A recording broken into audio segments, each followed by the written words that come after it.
Mother of three, Carol Heighton, paid the ultimate price when her son Brian got involved with a predatory loan shark who had over 1,200 customers on his books. Today, what I want to do is actually share a story, and it is a very sad story, and it's a very real, true story that happened to my family. My son told us about a friend of his. Now, this friend was in debt. He'd borrowed £300 off a loan shark. In the space of a few weeks, it had gone right up to £3,400. And there was threats being made. The threats were that they were going to rape this young man's sister, they were going to shoot his mum, they were going to go through his home. I did ask, did he go to the police? And Brian, being Brian, said, "You don't go the busies, ma'am. It makes things much worse. You don't know what you're talking about." But then when I think back, I realised Brian wasn't talking about no friend of his. He was talking about himself. On the 3rd of December, I could never have imagined that I was going to walk into my home and find what we did. I went up the stairs and just see my son, and he was in.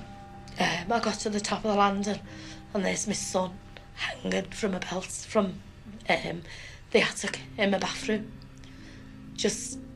Oh God. Yeah. Never in a million years would my big, strong, handsome, caring boy have just taken his life willy-nilly like that. And what he must have been is scared for his family, because the threats which were made were very real indeed.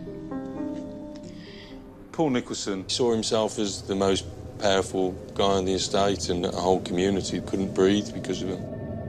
He's serving a sentence for the protection of the public, an indefinite sentence.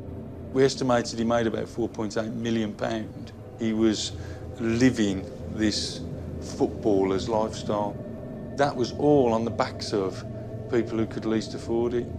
He had a number of collectors that used to collect the money each week, but he would go and enforce the debt. He went as far as to rape somebody, and that was for a small debt. Brian took his life just 6 weeks after taking the loan from Nicholson. Afterwards, Carol became one of the team's most powerful advocates. She works tirelessly to spread the message in her local community, encouraging others to come forward and share their stories. I do what I do because I'm not afraid of these people.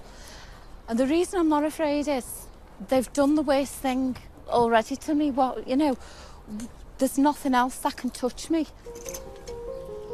I've had families sat in front of me, pouring the heart out, telling me what they've done to them, you know, beating them up or following them. A 2-year-old child dangled over a balcony. You've got something like that happening to you, you're not going to put a foot wrong, you're going to do whatever they ask you to do. This problem is massive. It's everywhere.